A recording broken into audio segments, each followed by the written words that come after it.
I'm Akamai Guy, and this is A Guy's review of Shin Godzilla, also known as Godzilla Resurgence.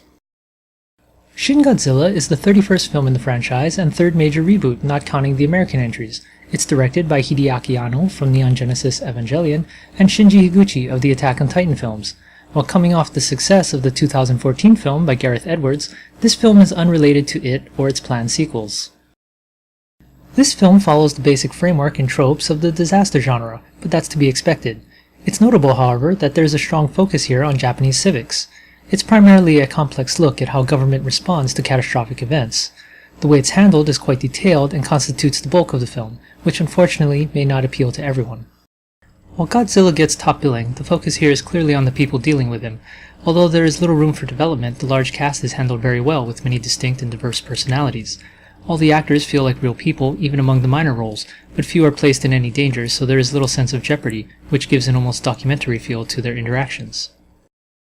The production is a mixed bag, but you can tell a lot of care was taken to represent the Japanese government and SDF military which defends their nation. The CG, however, suffers from the smaller budget of international films, with the titular character getting the worst of it.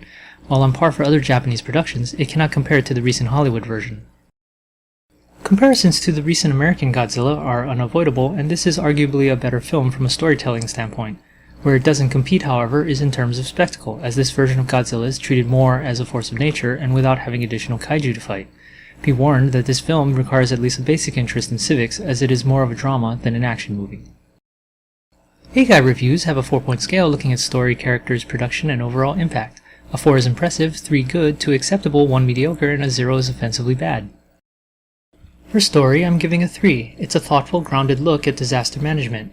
For characters, I'm also giving a 3, for managing such a large and believable cast. For production, I'm giving a 2. Although generally well made, the weak CG is a distraction. And finally for impact, I'm giving another 2. Both its greatest strength and weakness is the heavy political focus that may strongly appeal to some but not all audiences.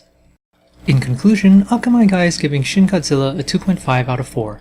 Shin Godzilla is a well-made disaster film and true to its roots, but may lack some of the weight to connect to general audiences.